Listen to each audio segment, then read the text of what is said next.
Je n'avais pas remis les pieds dans la maison de ma grand-mère depuis plus de 2 ans. Après ses ennuis de santé, elle avait été placée en maison de repos, et c'est ma cousine Élodie qui avait proposé de s'occuper de la maison pendant son absence. À l'époque, je n'avais pas trouvé ça étrange. Après tout, elle habitait à 10 minutes, alors que moi, je vivais à plus de 100 kilomètres. Mais ce samedi matin, en descendant du train à la petite gare de Saint-Clair-sur-Loire, j'avais le cœur battant. Ma grand-mère venait d'être hospitalisée de nouveau, et elle m'avait appelé la veille au soir. Sa voix était faible mais déterminée. « Pierre, va à la maison. Il y a quelque chose dans mon bureau, sous la boîte à couture. Tu comprendras. » Je n'avais pas posé de questions. J'avais juste promis. La maison de ma grand-mère se trouvait au bout d'une petite rue bordée de platanes, à 2 pas de la Loire. En approchant, j'aperçus les volets bleus délavés, le jardin un peu envahi par les herbes folles et la façade de pierre qui me rappelait tous mes étés, d'enfant.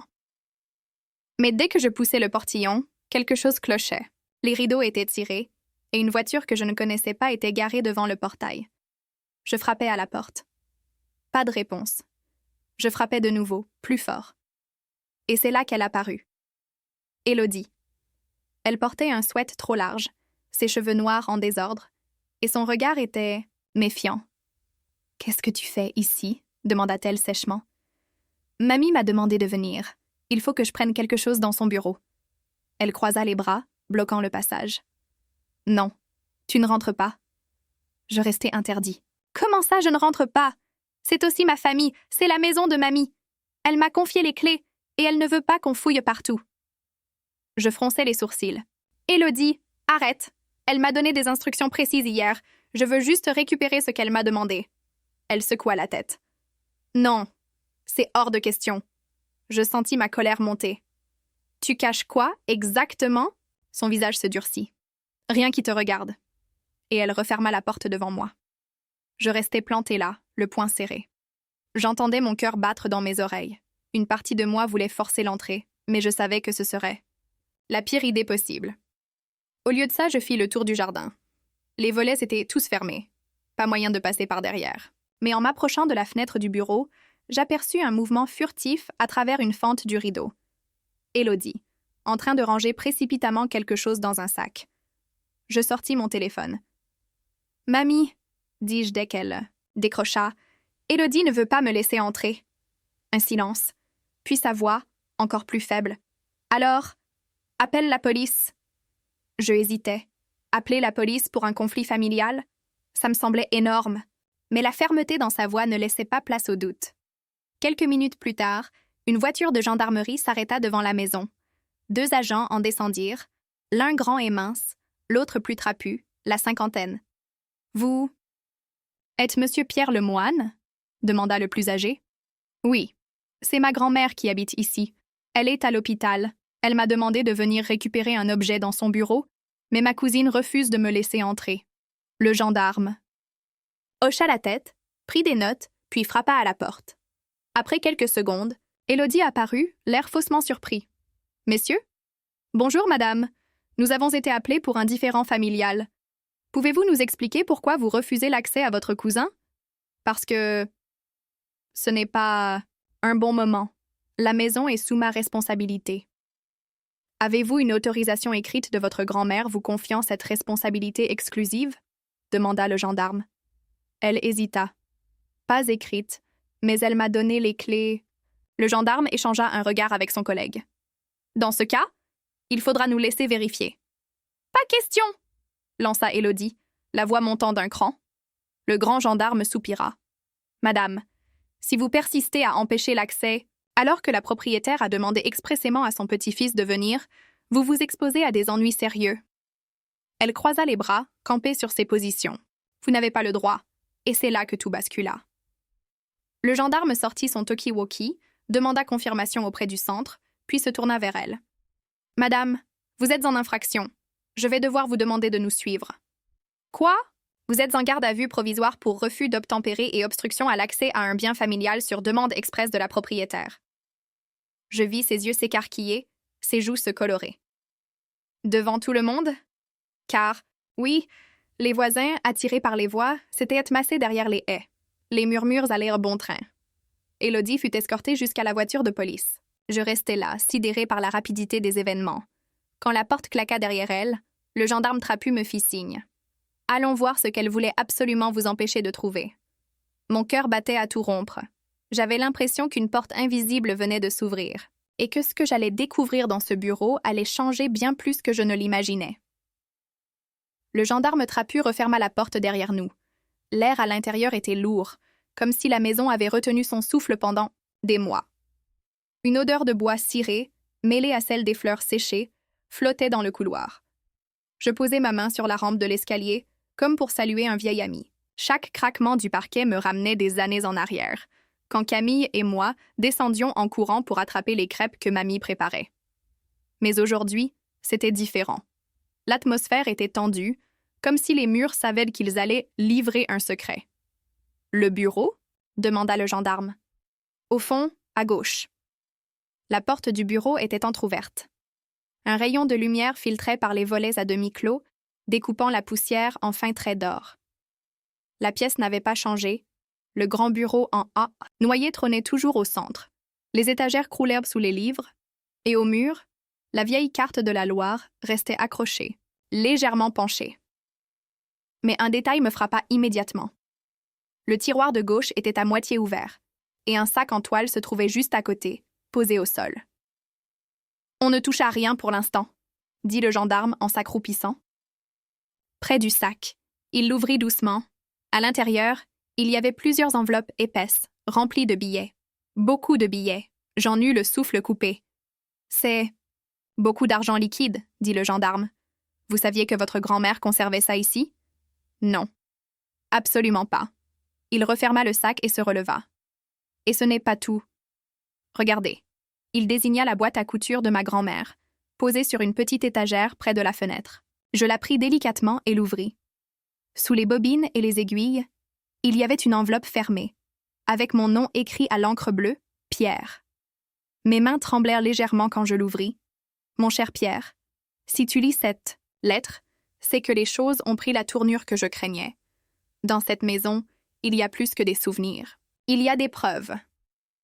Ta cousine Élodie a trouvé un moyen d'accéder à des documents et de l'argent qui ne lui appartiennent pas. Elle a déjà pris plus que ce que je lui ai permis. Dans le double fond du tiroir droit de mon bureau, tu trouveras un dossier rouge. Il contient des papiers importants que j'ai gardés pour protéger la famille. Ne fais confiance qu'à ton instinct. Mamie. Je levai les yeux vers le gendarme. Elle parle d'un double fond. Il m'aida à déplacer les papiers du tiroir droit. Tout au fond, sous une plaque de bois parfaitement ajustée, se trouvait effectivement un petit loquet métallique. Le gendarme l'actionna et un compartiment secret se révéla, à l'intérieur, un dossier rouge ficelé par une cordelette. Je l'ouvris sur place. Il contenait des copies d'actes notariés, de vieux relevés bancaires et des courriers d'un avocat adressés à ma grand-mère, mentionnant une succession jamais réglée. Les documents parlaient de biens immobiliers, en Bretagne et même d'un petit terrain sur la côte atlantique. « C'est énorme, soufflai-je. »« C'est surtout très officiel, » répondit le gendarme. « Et si c'est resté caché, c'est qu'il y a une raison. » Nous continuâmes à fouiller la pièce. Dans un tiroir plus discret, derrière des piles de vieux journaux, je tombais sur un petit carnet noir, dont les pages étaient couvertes de l'écriture serrée de ma grand-mère. Les premières phrases me glacèrent. Depuis que j'ai confié les clés à Élodie, des objets disparaissent. Des papiers aussi. Elle m'assure que c'est pour mettre de l'ordre, mais je sens qu'elle prépare quelque chose. Le gendarme haussa les sourcils. C'est un journal, et il pourrait peser lourd si l'affaire va plus loin. Je hochai la tête, sentant la colère monter. Elle savait. Mamie savait. Alors que nous descendions avec le dossier rouge, le carnet et la lettre, un bruit de moteur se fit entendre dehors. Je jetai un coup d'œil par la fenêtre. C'était la voiture d'Élodie, ramenée par l'autre gendarme. Elle descendit, furieuse, ses yeux lançant des éclairs. « Tu n'as pas le droit !» cria-t-elle en me voyant avec les documents dans les mains. « Mamie m'a demandé de les récupérer. »« Tu crois que tu peux me voler ce qui me revient ?» Je sentis le gendarme trapu se raidir à côté de moi. « Madame, calmez-vous. Ces documents vont être consignés. » Élodie me pointa du doigt. « Tu vas regretter ça, Pierre. Tu crois que mamie t'aime plus que moi, mais tu n'es qu'un opportuniste. Ce que je crois, Élodie, c'est que tu avais peur que je découvre tout ça, et tu avais raison. Ses lèvres se pincèrent et elle détourna le regard. Mais dans ses yeux, il y avait plus que de la colère. Il y avait de la peur. En quittant la maison, le gendarme me souffla. Ce qu'on a trouvé, ça dépasse un simple conflit familial. Si les biens dont parlent ces documents n'ont jamais été déclarés, ça va réveiller de vieilles histoires et peut-être de vieilles rancunes. Je rangeai le dossier rouge dans mon sac. J'avais la sensation qu'un engrenage venait de se mettre en marche et que ce n'était que le début. 2 jours plus tard, j'étais assis dans le bureau d'un notaire de Saint-Clair-sur-Loire, Maître Valette, un homme d'une 60aine d'années au regard vif derrière des lunettes rondes. Devant nous, sur le bureau, s'étalait le dossier rouge retrouvé dans le double fond du bureau de mamie. Il le parcourait méthodiquement, annotant certaines pages, hochant la tête à d'autres, fronçant les sourcils aux passages plus ambigus. « Ce que vous avez ici, » dit-il finalement, « ce sont des preuves qu'une partie du patrimoine de votre grand-mère, et avant elle, de votre grand-père, n'a jamais été intégrée dans la succession officielle il y a 25 ans. » Je clignais des yeux. « Vous voulez dire que c'est comme si ces biens n'existaient pas aux yeux de l'État? » Exactement. Et que, techniquement, ils sont toujours au nom de votre grand-mère. Il sortit une grande carte de France d'un tiroir et la posa sur le bureau. « Ici, » dit-il en pointant du doigt, un terrain de 2,5 hectares en Bretagne, à Plumeur. Et là, un petit immeuble à Saint-Nazaire, loué depuis au moins 10 ans. Si les relevés bancaires que vous m'avez fournis sont corrects, je restais bouche bée. Mais pourquoi mamie ne m'en a jamais parlé? Je ne peux pas répondre à ça. Mais il est clair que votre cousine savait quelque chose. Sinon, pourquoi cacherait-elle le dossier et l'argent liquide? Je soupirai et me passai la main dans les cheveux. Et maintenant? Maintenant, nous devons sécuriser ces biens. Mais préparez-vous. Ce genre de révélation attire des convoitises. À peine avait-il prononcé ces mots que la porte du bureau s'ouvrit. Élodie entra, précédée par une assistante embarrassée. Elle portait un manteau long et un foulard sombre, comme si elle venait à un enterrement. « Bonjour, Pierre, » dit-elle d'une voix faussement douce. « On dirait que tu aimes jouer les détectives. » Maître Valette se redressa. « Mademoiselle, cette réunion est privée. »« Oh, je suis concernée. Très concernée. » Elle s'assit sans qu'on l'y invite et croisa les jambes. Ses yeux fixèrent le dossier rouge. « Ce n'est pas parce que tu as trouvé quelques papiers poussiéreux que tout te revient, Pierre. » Je la regardai droit dans les yeux. « Ce n'est pas moi qui décide. C'est mamie. Et le droit. » Elle esquissa un sourire ironique. « Tu crois vraiment que la loi protège toujours les plus honnêtes? » Son ton était calme, mais ses mots étaient des lames. Elle se leva, fit lentement le tour du bureau et s'arrêta derrière moi. « Tu ne sais pas à quoi tu t'attaques, Pierre. C'est bien... Certains ne veulent pas qu'il soit mis en lumière. » Je sentis un frisson me parcourir la nuque. « C'est une menace? Un conseil, » répondit-elle en posant la main sur mon épaule. « Ne te mets pas dans des histoires qui te dépassent. » Puis elle quitta la pièce, laissant derrière elle un parfum lourd et une tension glaciale. Maître Valette brisa le silence. Elle sait qu'on a tout, et elle va essayer de reprendre la main. Comment? Par tous les moyens. Légalement ou pas. Cette nuit-là, je dormis mal. Chaque bruit dans la maison de mamie me paraissait suspect. À un moment, vers 3 heures du matin, j'entendis un léger craquement venant du rez-de-chaussée. Je descendis en silence, le cœur battant. Dans la pénombre, j'aperçus l'ombre d'une silhouette près du bureau.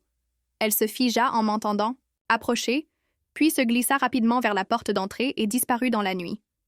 Je n'eus que le temps de voir un foulard sombre flotter derrière elle. Le lendemain matin, j'appelai le gendarme trapu qui m'avait accompagné lors de la première intervention. « Vous pensez qu'elle est entrée par effraction? » demanda-t-il. « Oui, et elle cherchait quelque chose. Peut-être le carnet de mamie ou d'autres documents. Dans ce cas, on va devoir mettre la maison sous surveillance. C'était officiel. » Cette affaire n'était plus seulement une question d'héritage. C'était devenu un jeu dangereux, où chacun avançait ses pièces sur l'échiquier en espérant mettre l'autre échec et mat. Et je savais que le dernier coup n'avait pas encore été joué.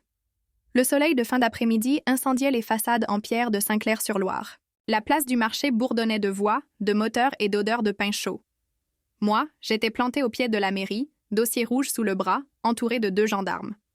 Maître Valette se tenait un peu en retrait, feuilletant encore les papiers comme si, au dernier moment, il pouvait découvrir une faille. Le plan était simple. remettre officiellement les documents au greffe du tribunal, scellant ainsi leur authenticité et coupant court à toute tentative de falsification. Mais il y avait une ombre au tableau. Élodie savait. Je la vis avant même de l'entendre. Elle descendait la rue principale comme une actrice entrant sur scène. Manteau clair, lunettes de soleil, foulard noué élégamment autour du cou. Mais derrière l'élégance, il y avait la tension d'un fauve qui s'apprête à bondir.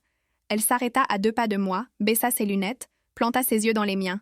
« Tu ne pensais pas que j'allais te laisser faire, n'est-ce pas? C'est fini, Élodie. » Elle sourit, mais c'était un sourire sans joie. Rien n'est jamais fini. La place s'était tue, comme si tout le monde avait senti que quelque chose d'important se jouait là. Des commerçants sortirent de leur boutique, des clients s'arrêtaient en pleine conversation, les passants ralentissaient. Puis, avec une rapidité qui me surprit, Élodie tenta d'arracher le dossier rouge de mes mains. Un geste sec, précis. Mais je le tenais fermement. « Lâche ça !»« Non. » Dans la lutte, quelques feuilles glissèrent au sol. Des mains anonymes se penchèrent pour les ramasser, des murmures s'élevèrent. Les mots « propriété »,« succession »,« acte » flottèrent dans l'air. C'est alors que le gendarme trapu s'avança. « Madame Élodie Morel ?»« Quoi encore ?» répliqua-t-elle avec un mépris visible. « Nous avons reçu confirmation du parquet. Vous êtes interpellée pour effraction, obstruction et tentative de dissimulation de documents liés à une succession. » Un silence lourd tomba sur la place. On aurait entendu une mouche voler. « Devant tout le monde ?» souffla-t-elle incrédule. « Oui, devant tout le monde », confirma le gendarme. Il sortit les menottes. Les clics métalliques résonnèrent étrangement fort dans cet espace ouvert. La foule retint son souffle. « Vous n'avez pas le droit de me faire ça !» cria-t-elle, sa voix montant d'un cran, presque hystérique. Mais déjà, ses poignets étaient attachés. Le foulard glissa de son cou et tomba au sol comme un drapeau abandonné. Un vieux monsieur à ma gauche murmura « On dirait une scène de film ». Les gendarmes l'escortèrent vers la voiture. Des téléphones se levèrent, immortalisant l'instant. Le claquement sec de la portière résonna comme un coup de marteau final. Elle me lança un dernier regard par la vitre baissée, mélange de haine et de résignation. Puis la voiture démarra. Je restai là quelques secondes, respirant enfin. Maître Valette posa une main sur mon épaule. « C'est terminé. »« Oui, mais à quel prix ?» murmurai-je. Nous entrâmes dans la mairie. Le greffier prit le dossier, le scella, puis me tendit un reçu officiel. Ce papier n'était pas qu'une preuve légale. C'était la fin d'un long bras de fer. En sortant, la place avait retrouvé son agitation normale. Mais pour moi, tout avait changé. La maison, les biens cachés, le nom de ma grand-mère, tout venait d'être sauvé. Et dans ma tête, une phrase résonnait encore. « Ne fais confiance qu'à ton instinct. »